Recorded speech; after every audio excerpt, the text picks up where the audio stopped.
So good evening and many thanks to invite me here and to be amongst youngsters as well as in the midst of this wonderful college and university. I'm going to talk about two things. One is about the digitization of the world and how we live in that, how we work, how we play in this entire new era of digitization.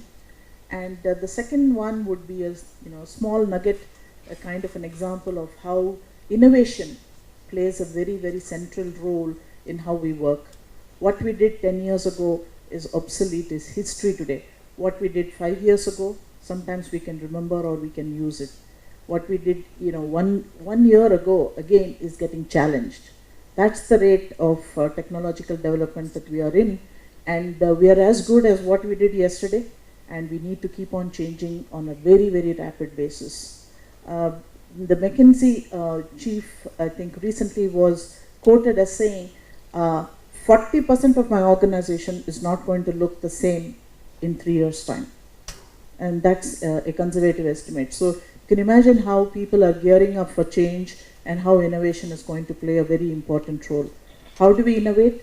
And that is only through this technological support and the way technology can take things to a very, very different plane at a very high speed. So let me talk about a few examples about digital, the revolution that we are in right now. In the companies that I worked before, and I'll talk about the last one, which is IBM, we had several thousands of employees across many countries across the globe. And we wanted to conduct a values jam. What I mean by values jam is getting the information or the opinions and ideas of every employee on what they think the company's values should be.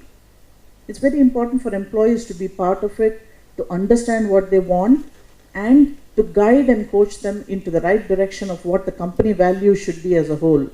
It was not a top-down approach. We wanted to get inputs from across the globe and then create one central cohesive theme so that everybody talks the same language. And it was done because of the power of technology.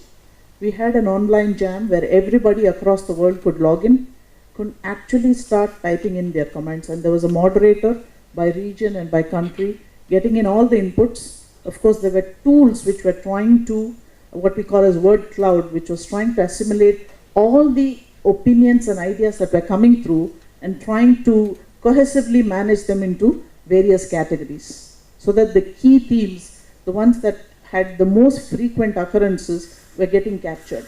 So that way you're able to capture the entire organization's psyche as well as the emotional attachment, the emotional feelings that the employees had to the company.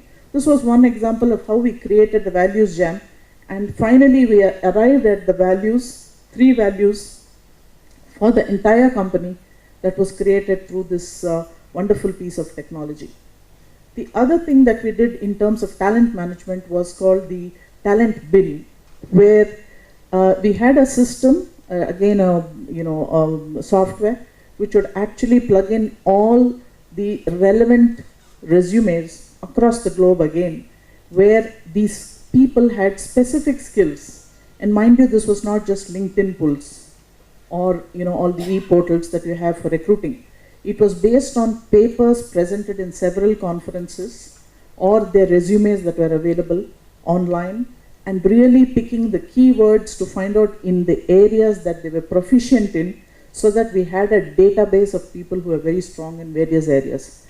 This gives us a real-time ability to pull people together, never mind if they didn't belong to IBM, but at least we could take them on assignments, short-term work that we could freelance with them and get the job done. So this was one more area that we actually used in real time to make this happen.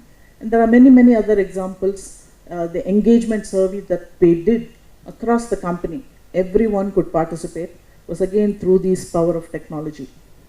Huge predictive analytics that were happening because of this was also possible. So these are many, many examples. So we need to think of how we can work smart. Technology is good, provided we know how to use it. And you're going to get tons and tons of data. How are you going to sieve the data and make meaning out of it?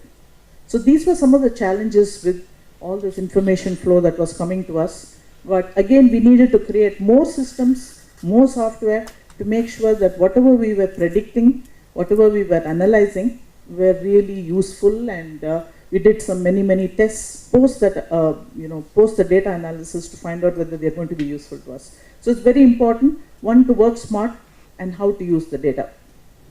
I'll move on to the other one, which is an example of employability as well as how do we skill India. Today we know that we have the demographic dividend in our favor very clearly, right?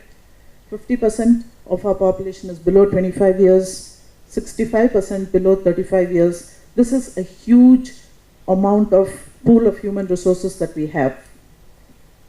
This pharmaceutical company that I'm talking about had this problem in front of them. How do they get a human resource supply chain available online on a tap, on the go, all the time, so that they are not really scrambling for good people when the business is in? When you can actually take orders, when you can help clients, when you can grow, when you can build revenue, you're struggling for people. So this was a typical problem that this company had. And what they actually did was innovate here. Instead of going for B.Tech graduates, they went in for diploma holders. They actually got them in. They went to tier 2 towns, set up their operations there, got them, trained them, built a community, tapped the local colleges, institutions, and brought the parents into the whole picture so that they are completely aligned with the whole scheme of things and not target, which we traditionally do, the same pool of talent with 10 other competitors trying to hire them. And then they don't stay with us. We are trying to manage some big expectations that they already have because they have 4 offers in their hand. And then we are really struggling to build a culture, and then we talk about difficult attitudes. So how do we beat this whole cycle? So this company really proved it. It takes a little more time than your just-in-time snap recruitment, but it really pays in the long run. So what I'm trying to bring through here is the innovation of the HR team here in this particular company, where they said, we will go to tier 2 towns, we will pick the bright diploma holders, give them the ability to train and to educate themselves further. They actually supported them to do their B.Tech by conducting classes for them on Saturdays and Sundays. They actually built their dream, helped them build and realize their dreams, and brought the parents also into the whole picture. So this is another way that this company really made a difference of employing our skills that are out there in the market, but nobody wants them. The typical problem today we face is that there are lots of jobs, but they are not paying enough. So people don't want that. And there are other jobs which are great. Everybody wants it because they pay so high and it's got a cool office and I want to be there. But there are only 10 vacancies and thousands want to go there. So this is the paradigm that we are caught in today, and we need to break this cycle and see how we are innovative, creative, and are able to build very attractive solutions with the right target audiences.